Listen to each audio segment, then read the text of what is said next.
9절 말씀을 통해서 왜 구원을 받아야 하는가 라는 제목으로 함께 하나님 말씀 나누도록 하겠습니다. 우리 이 시간 함께 저를 따라서 선포하실 때에 오늘은 부정문으로 좀 바꿔서 선포하겠습니다. 따라하겠습니다. 말씀을 가까이 하지 않으면 하나님과 가까워질 수 없고, 하나님과 가까워지지 않으면 하나님을 믿지 못합니다. 우리가 구원이라고 하는 사실에 대해서 나는 구원을 받았는가? 때로는 감격 속에서, 확신 속에서 그렇습니다. 나는 구원 받았습니다. 나는 하나님의 자녀입니다. 라고 선포하기도 하지만 때로는 흔들립니다. 내가 구원 받았는가? 내가 구원받은 증거는 무엇인가? 누군가 나에게 당신은 구원 받았습니까? 나에게 정말 물어본다면 뭔가 자신이 없다 라고 여기게 되는 그런 순간들이 있지 않으십니까? 그렇다면 반드시 이 이유 때문에 그렇습니다. 내가 그 순간만큼은 하나님과 가깝지 않기 때문입니다. 하나님과 가깝지 않은 이유는 내가 하나님의 말씀과 가깝지 않기 때문이고, 하나님의 말씀과 가깝지 않은 이유는 내가 개인적인 의지와 시간을 가지고 하나님의 말씀을 묵상하고 하나님의 말씀을 깨닫기 위한 노력이 내 삶 가운데 없기 때문입니다. 우리는 점검해봐야 됩니다. 우리가 과연 하나님의 말씀을 가까이 하면서, 예배의 자리로 나아오면서, 찬양의 자리로 나아오면서 내가 사랑하는 연인을 만나러 갈 때의 그 마음과 비교했을 때 어떠한가? 내가 하나님을 예배하고 하나님 앞에 나아감이 나에게 기쁨이 되는가? 하나님이 나를 살리셨다는 그 믿음이 정말 나에게 있는가? 라는 것을 우리가 돌아보면서 말씀 앞에 계속 나를 비추어 가면서 새롭게 되고 새롭게 되는 그런 과정이 우리에게 있어야 하는 것입니다. 우리는 예배드리고 날마다 구원을 확신하기를 간절히 바라지만, 날마다 기쁨이 넘치길 원하지만, 나는 예수님을 믿어서 모든 일이 형통하길 바라지만 그렇게 되지 않을 때가 너무나도 많이 있습니다. 간절히 바라지만 내 힘으로 이룰 수 없는 게 너무나 많습니다. 제가 지난주에 좋아하는 브랜드 커피 카페에 가서 거기는 라떼가 맛있거든요. 그래서 아이스 라떼를 시켜서 얼마나 먹고 싶었는지 한 달 만에 먹는 거기에 아이스 라떼.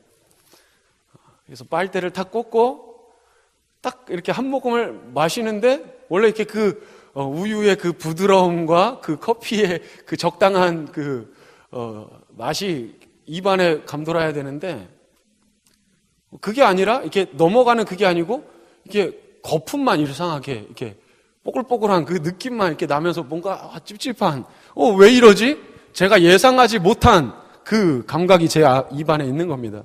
이상하다. 왜 이렇지? 봤더니 빨대가 깨진 거예요. 그 중간 부분이 깨져서 힘있게 빨대를 따라서 라떼가 쑥 제 입으로 들어와야 되는데, 들어오면서 바람이 새니까 뽀글뽀글하면서 입안에 거품만 들어왔던 겁니다. 그 맛있는 라떼가 제가 간절히 먹고 싶어서 거기에 찾아갔고 그것을 한 모금을 마셨는데, 그 빨대가 잘못되니까, 빨대 하나가 잘못되니까 제가 그 비싼, 다른 데에 비해서 굉장히 비싼 그 돈을 주고 산 그 라떼의 맛을 제가 예상한 그것을 누릴 수가 없었다라는 겁니다. 웬 라떼 타령인가? 빨대가 잘못되면 우리는 음료를 제대로 마실 수 없듯이, 우리의 믿음이 깨지고 우리의 믿음이 흔들리고 하나님께서 영원한 생명, 또 그 생명을 통해서 주시는 하늘의 기쁨, 우리에게 예비해 놓으셨는데 우리가 준비되지 못하고 우리가 하나님의 말씀을 받아 누릴 수 있는 그 상태가 되지 못한 채로 이 자리에 있다고 한다면 하나님께서 아무리 좋은 것을 준비하신다 할지라도 하나님의 의도와는 상관없이 우리는 그저 우리가 준비된 그 상태로만 이 시간을 보내게 된다라는 것입니다. 우리가 아무리 간절히 이 예배 가운데 은혜를 받길 원해도 하나님께서 원하시는 믿음으로 준비되지 못하면 우리가 그 구원의 기쁨, 구원의 확신, 예수님이 하나님의 아들이시라는 것이 믿어지는 이 믿음, 이것이 흔들리게 된다라는 것입니다. 지난번에도 말씀드렸지만 체리힐이라고 하는 작가가 이렇게 표현했습니다. 우리 힘으로 감당할 수 없는 일이 없다면, 우리 힘으로 감당할 수 있는 일이 없다면 우리는 결코 하나님을 찾지도 구하지도 않을 것이다. 내가 내 마음껏 다 내가 원하는 대로 다 할 수 있다면 우리는 하나님을 찾지 않는다. 하나님은 우리가 고통당하길 원하시지 않지만 그러나 우리가 고통 가운데 하나님을 찾는 것을 하나님께서는 원하십니다.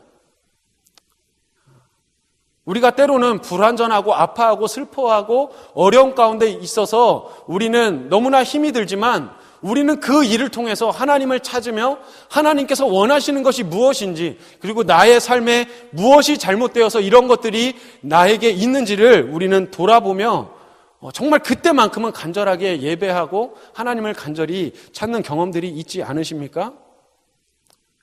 우리는 이렇게 하나님을 찾는 것에 있어서도 하나님을 찾을 만한 이유가 없다면 하나님을 온 마음으로 하나님이 기뻐하시는 모습으로 온전히 예배할 수 없는 무언가가 있어야 내 마음이 간절해지고 내 모든 것을 드릴 수 있다라고 결단할 수 있는 이런 불완전한 모습이 우리의 모습이라는 것입니다.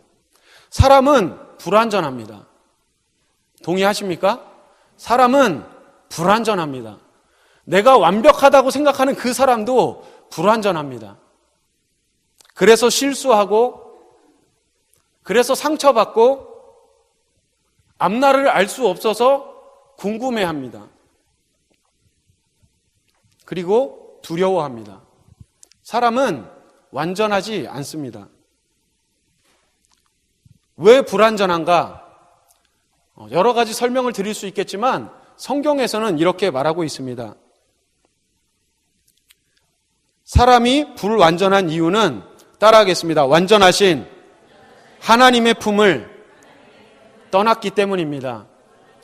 사람이 불완전한 이유, 사람에게 죄가 있고 사람에게 아픔이 있고 상처가 있고 원망이 있고 시기가 있고 거짓이 있고 음란이 있고 모든 사람의 불완전함은 어디에서 시작되었느냐? 하나님의 품을 떠났기 때문이라는 것입니다. 이것을 죄라고 말합니다. 마치 나뭇가지가 아주 건강하고 많은 열매를 맺던 나뭇가지라 할지라도 그 나무 기둥에서 부러졌다고 생각을 해봅시다. 그렇게 부러져서 나는 나대로 좋은 열매를 맺는 가지이니 내가 앞으로 잘 살아보겠습니다. 내가 앞으로 좋은 열매 맺고 이 푸르른 나의 잎사귀들을 자랑하겠습니다. 아무리 마음 먹고 한다고 할지라도 그 나무는 나무에서 부러졌기 때문에 오래 갈 수가 없는 것입니다. 마찬가지로 하나님의 품을 떠났다라고 하는 것은 하나님께로부터 떨어져서 하나님이 지으시고 하나님의 형상으로 지음받은 우리임에도 불구하고 하나님 안에서 완전한 만족과 행복을 누리고 하나님이 사랑이라는 것 안에서 우리가 안심하고 만족하던 그 존재가 하나님께서 끊어지는 겁니다. 마치 가지가 나무에서 부러지듯이. 그리고 이제는 내가 하나님과 떨어져서 이제는 내가 나대로 잘 살아보겠습니다. 하나님이 나에게 계시지 않아도 내가 나의 푸르름을 자랑하고 내가 좋은 열매 맺는 것들을 사람들에게 증명하면서 내가 잘 살아보겠습니다 라고 하는 것을 성경에서 죄라고 한다는 것입니다. 아무리 1000년을 사는 나무의 가지라고 할지라도 나무에서 부러지면 그 가지는 하루 이틀이면 말라버리게 됩니다. 마찬가지로 우리가 아무리 잘생기고 이쁘고 모든 것을 가졌고 한강이 보이는 아파트에 살고 사람들이 나를 보며 환호하고 한다고 할지라도 그것은 하나님에서 떨어진 삶이라고 한다면 그 삶은 아무것도 아니다라는 것입니다. 다른 사람들이 봤을 땐 모든 것을 다 가진 것 같지만 그 안에 상처가 있습니다. 그 안에 비교하면서 나를 아파하는 모습이 있고 누군가를 시기하는 마음이 있고 다른 사람이 잘 되는 모습을 보며 축하한다고 말은 하지만 그러나 내 속은 나는 뭔가 왜 나는 이것밖에 안 되나 나를 미워하는 그런 마음이 내 안에 자라나는 이 모든 것들 나는 열등해 나는 우울해 라고 하는 이 모든 것들이 하나님이 우리를 지으셨던 그 하나님의 형상의 모습과 전혀 상관없는 죄로부터 일어나는 일들이라는 것입니다. 죄는 정말 우리를 아프게 하고 우리의 삶을 망가뜨린다는 것을 여러분들 다시 한번 기억하시기를 바랍니다. 본인은 모르겠지만 이 세상이 전부인 것처럼 사는 사람이라 할지라도 이 땅이 전부가 아닙니다. 우리의 이 삶 후에는 반드시 심판이 있습니다. 부러진 나무는 그대로 방치하면 그 안에서부터 시들어가기 시작하고 부패해 가기 시작합니다. 썩습니다. 나무는 영양을 공급받지 못하면 썩습니다. 그리고 썩기 시작하면 가만히 내버려둬도 그 나무는 소멸하게 되는 것입니다. 겉은 멀쩡해 보이지만 속에서부터 썩어갑니다. 하나님께 끊어진 사람이 바로 이와 같습니다. 그 속에서부터 부패해 가기 시작합니다. 화면 준비됐습니까? 예레미야 17장 9절 말씀. 하나님께 끊어진 사람의 모습이 어떠한가? 예레미야 17장 9절 말씀에 보니까 만물보다 거짓되고 심히 부패한 것은 마음이라. 누가 능히 이를 알리오마는. 겉으로는 아무렇지 않아요. 그러나 무엇보다 심히 부패한 것은 사람의 속이다. 그 안을 보면 죄로 가득하다라는 것입니다. 예수님께서도 마가복음 7장 20절에서 23절 말씀에 이렇게 말씀하셨는데 글씨 잘 보이십니까? 자, 우리 한 목소리로 같이 마가복음 7장 20절로 23절 말씀을 읽겠습니다. 시작. 또 이르시되 사람에게서 나오는 그것이 사람을 더럽게 하느니라. 속에서 곧 사람의 마음에서 나오는 것은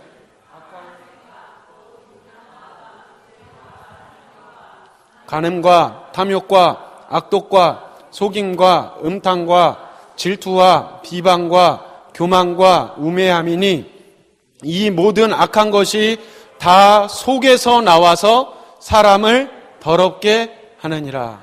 아멘. 이 모든 악한 것이 다 어디에서 나와서? 속에서 나와서. 속에서. 여러분의 속을 돌아보십시오. 속에서 나와서. 사람을 더럽게 하느니라. 죄가 우리를 더럽게 한다는 겁니다. 우리 안에서부터 겉은 멀쩡해도 속에서부터 부패하게 한다. 요즘에 매스컴을 보면 화두가 되는 것들이 있습니다. 그게 뭐 입에 담는 것조차도 조심스러울 정도로 이슈가 되고 이제는 뭐 진부하다 싶을 정도의 그런 것들이지만 이제는 그것을 정치적으로 활용하고 사람들을 비방하는데 일삼는 그런 것들을 봅니다. 그런 매스컴들을 보면서 무엇을 느끼냐면 너는 그게 뭐냐? 사람을 비방하는 용도로 그런 미투라든지 그런 과거의 그 사람의 과오를 이용하는 것을 보게 됩니다. 너는 이러지 않았냐? 야, 너 깨끗하냐? 너가 이거 자격 있냐? 물어보는 거예요. 그런데 그렇게 말하는 태도를 보면 나는 그건 아니다. 나는 깨끗하다. 나는 적어도 그러진 않았어. 이런 것들을 드러내는 것 같아서 그런 것들을 느끼게 됩니다. 그런데 모든 사람은 다 죄인입니다. 한 설문조사를 얼마 전에 본 적이 있는데, 전에도 한번 관련된 것을 나누긴 했지만, 무엇이냐면 젊은 층의 자존감이 바닥이라는 거예요. 젊은 층의 자존감. 박봉의 월급, 그리고 취준생의 취업 전망, 이런 것들이 겹쳐서 자존감이 아주 낮은 세대들이라고 합니다. 계층 역전이라고 하는 표현을 거기에선 사용을 했는데, 계층 역전이란 무엇이냐면 우리는 지금은 계급 사회는 아니지만 경제적인 부에 의해서 우리가 흔히 말하는 흑수저, 은수저, 금수저 이런 계층이 있다라고 우리는 표현하지 않습니까? 설문조사를 했어요. 과연 이런 층들이 이 금수저, 흑수저 이게 역전될 수 있겠는가? 이게 뒤집어질 수 있다고 보는가? 당신이 지금 흑수저인데 은수저로 올라갈 수 있다고 생각하십니까? 이 질문을 했어요. 1000명의 사람에게, 여러 연령층의 사람들에게 질문을 했습니다. 그렇게 질문을 했는데 전체 연령을 대상으로 평균적으로 조사했을 때 네, 저는 이 계층 현상을 저는 극복할 수 있습니다 라고 긍정적으로 대답한 사람의 비율이 어느 정도냐면 26%입니다. 생각보다 낮죠? 그러나 전체적으로 26%가 나는 흑수저지만 금수저로 갈 수 있습니다 라고 이렇게 희망적인, 나는 할 수 있습니다 이런 걸 표현했다고 합니다. 자, 그런데 19에서 29세가 이 동일한 질문에 나는 이것을 역전할 수 있습니다 라고 대답한 퍼센테이지가 얼마 정도인지 아십니까? 예상을 하면 어느 정도 되실 것 같아요? 젊은이들 아닙니까? 패기. 난 무엇이든지 할 수 있어. 네? 할 수 있잖아요. 그렇죠? 네, 역전될 수 있습니다. 네, 이렇게 젊은 세대들이기 때문에 저는 상당히 50%, 70% 이렇게 예상을 했어요. 그런데 몇 퍼센트냐면 18%.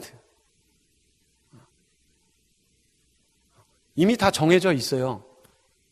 우리는 이렇게 살아야 돼요 라고 답했다고 합니다. 이걸 보면서 마음이 굉장히 뭐랄까요, 이게 마치 코끼리를 어렸을 때부터 발목을 묶어놓고 너는 여기까지밖에 못해, 쇠뇌해서 나는 이것밖에 안 돼, 절망하며 그렇게밖에 못 사는 그런 세대들이 된 것 같아서 솔직히 마음이 너무 아팠습니다. 절망하고 나는 이것밖에 안 됩니다, 이런 자존감을 가지고 이 시대의 청년들이 살아간다는 것입니다. 그리고 대부분의 신조어들을 보면 그렇기 때문에 나의 이 자존감을 감추기 위해서 어떤 성향이 요즘에 나타나냐면 상대방을 모독하고 상대방을 격하시키는 그런 표현들이 신조어로 많이 나타나는데, 이것도 제가 볼 때는 좀 많이 지난 내용들이지만 혹시나 이렇게 기분 나빠하지 마시고 좀 들어봐 주시기 바랍니다. 실제로 그러한가? 타자 비하를 하는 표현들, 맘충, 불편러, 기레기, 갑툭튀, 극혐, 여병추. 극도로 상대방을 깎아내리고 그걸 통해서 나를 과시하려는 그런 것들이 우리 안에 있다는, 뭐죠? 예, 저쪽에 갑툭튀 뭐죠? 네, 네, 당황스럽습니다.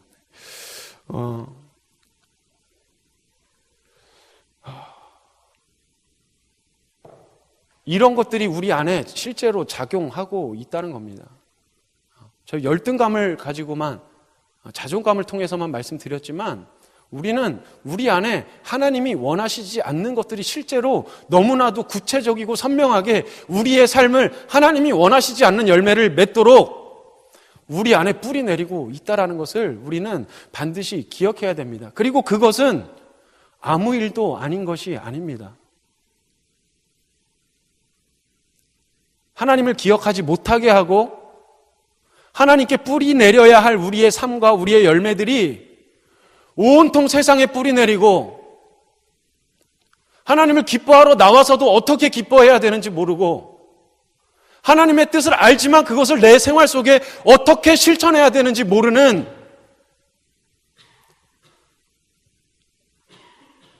하나님께 뿌리 내리지 못한 크리스천, 그래서 언제든지 유혹이 있고 바람 불면 넘어지는 크리스천,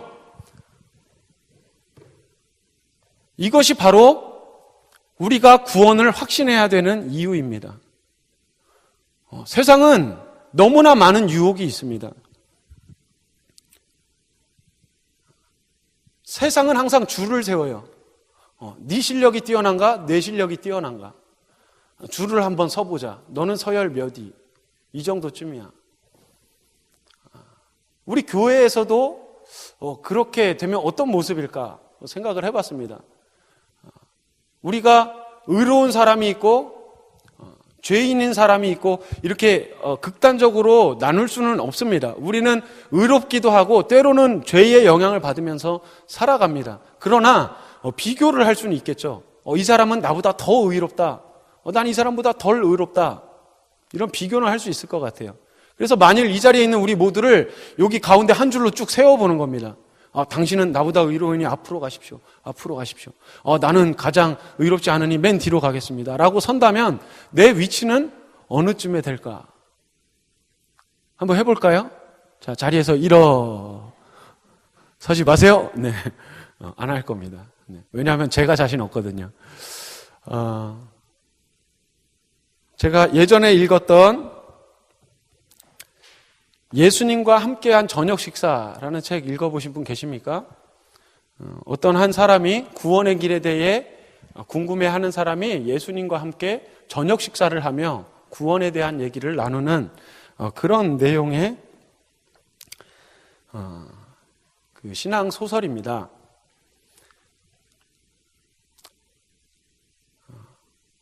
앞뒤 다 자르고 예수님께서 그 소설 속의 주인공인 닉에게 질문을 합니다. 역사 속에서 가장 의로운 사람은 누구라고 생각하느냐? 전 역사를 통틀어서 여러분들도 한번 대답해 보시기 바랍니다. 역사 속에서 가장 의로운 사람은 누구라고 생각하십니까? 나? 네. 떠오르는 사람이 있으세요? 가장 의로운 사람. 이 사람 정도 돼야 구원받지. 이 정도 돼야 하나님이 오케이, 패스. 누구라고 생각하십니까? 있으세요? 그냥 말은 못하겠지만 떠올랐습니다 하는 사람들은 좀 끄덕끄덕 해주세요. 제가 좀 민망합니다, 지금. 네. 오케이. 네. 자, 이게 혹시 뭔지 아십니까? 이것으로 말씀드릴 것 같으면 제 명함입니다. 교회에서 만들어졌는데 아직 한 장도 못 써봤어요. 자, 그래서 오늘 처음으로 이 명함을 쓰는데요. 자, 예수님이 그 닉에게 명함 한 장을 건네면서 이렇게 얘기합니다. 가장 의롭다고 생각하는 그 사람을 이 명함의 가장 위에 표시해보거라. 그래서 누구를 적었냐면 마더 테레사를 적었습니다. 그 정도는 돼야 구원받지. 그리고 또 하나 질문하십니다. 닉. 그렇다면 역사 속에서 가장 악랄한 지옥 가야 마땅한 사람이 누구라고 생각하느냐? 한번 생각해봐라. 누구야? 히틀러. 아돌프 히틀러인가요? 그래. 히틀러 적어라. 맨 밑에. 가장 악한 사람. 그러면 우리의 위치는, 너의 위치는 이 맨 위와 맨 아래 이 어디쯤인가 될 거다. 한번 너의 위치를 한번 표시해봐라. 라고 했어요. 여러분들은 어디쯤에 여러분들의 위치가 있다고 생각하십니까? 성균 형제? 중간. 진짜? 중간이래요. 자, 거기에 닉이라고 하는 주인공도 그래도 나는 구원에 관심이 있고 교회 다니고 하니까 한 중간에서 약간 위쯤, 중간이랑 맨 꼭대기 한 중간쯤 여기에 표시를 했어요. 자신의 위치가 그쯤이라는 겁니다. 자, 이것이 너가 봤을 때 그 사람의 의의 기준이다 라고 말씀하시면서 이제 하나님의 의의 기준, 그러니까 의라고 하는 것은 옳다는 거라 그랬죠. 너는 오케이, 너는 통과, 너는 의인이야, 너는 무죄, 이게 의인이라고 했습니다. 죄가 있으면 유죄입니다. 우리는 심판을 받아야 되지만 너는 무죄라는 하나님의 인정을 받기 위해서는 그 하나님의 기준이 어느 정도 되냐면 예수님께서 이렇게 말씀하세요. 우리가 이해하기 쉽게 표현을 해보겠습니다. 이 명함, 가장 의로운 사람, 가장 악한 사람을 표시한 이 명함을 그냥 우리 입장에서 저 잠실에 있는 롯데타워 옆에 1층 바닥에 세워보거라. 우리가 사람이 봤을 때의 의의 기준은 명함 정도지만 하나님께서 의롭다고 인정하시는 기준은 그 123층 꼭대기, 그 정도 되어야 하나님이 너는 의롭다, 너는 죄가 없다 라고 인정해 주신다는 겁니다. 그러면 테레사랑 히틀러랑 아무 차이가 없다는 건가요? 아닙니다.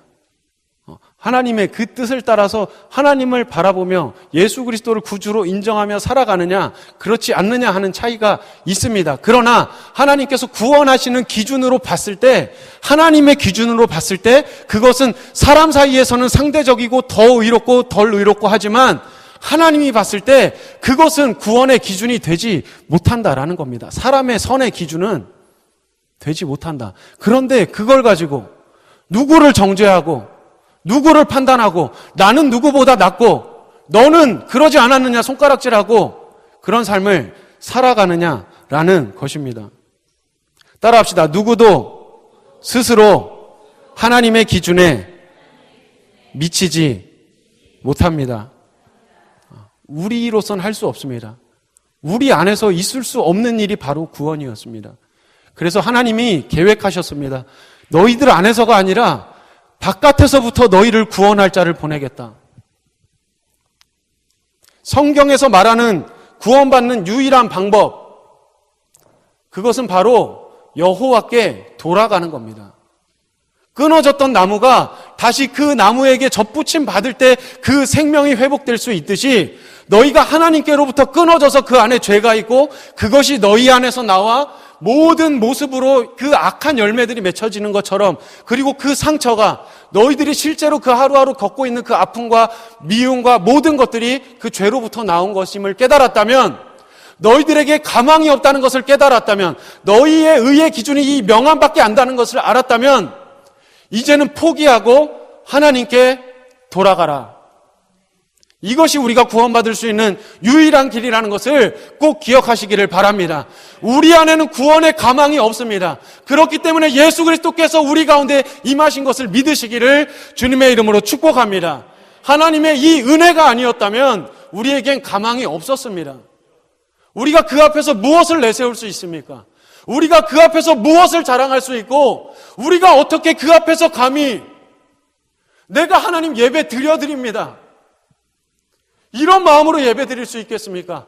간절히 소망하기는 우리 젊은이 예배는 하나님께서 모든 것을 하셨고 하나님께서 이 구원을 우리에게 주셔서 내가 하나님의 자녀가 되었습니다라고 하는 감격 속에, 벅찬 마음 속에 예배하시고 여러분들의 삶을 하나님께 결단하시기를 주님의 이름으로 축복합니다. 창조주께 돌아오라. 이것이 하나님께서 처음부터 마지막까지 우리에게 요구하시는 것입니다. 따라하겠습니다. 창조주께 돌아오라. 오늘 에베소서 2장 8절 말씀 읽고 마치겠습니다. 에베소서 2장 8절 말씀을 읽고 말씀을 마칠 텐데, 그렇다면 다음 주에는 우리가 어떻게 구원을 받아야 하고 그리고 구원받은 사람의 삶은 어떠해야 되는가를 우리가 구체적으로 나눠보기를 원합니다. 하나님께서 우리에게 구원을 주신 것, 우리에게 가망이 없기 때문에 하나님께서 우리에게 어떤 일을 행하셨는지 이 말씀을 읽으며 우리가 다시 한번 확신을 갖기를 원합니다. 에베소서 2장 8절 말씀입니다. 함께 읽겠습니다. 시작. 너희는 그 은혜에 의하여 믿음으로 말미암아 구원을 받았으니 이것은 너희에게서 난 것이 아니요 하나님의 선물이라. 너희에게서 난 것이 아니요 하나님의 선물이라. 우리 이것을 기억하면서 우리의 믿음을 통해서 구원을 주신 그 하나님을 찬양하고, 내가 그 하나님의 사랑을 기억하면서 내가 한 주간 살아가겠습니다. 결단한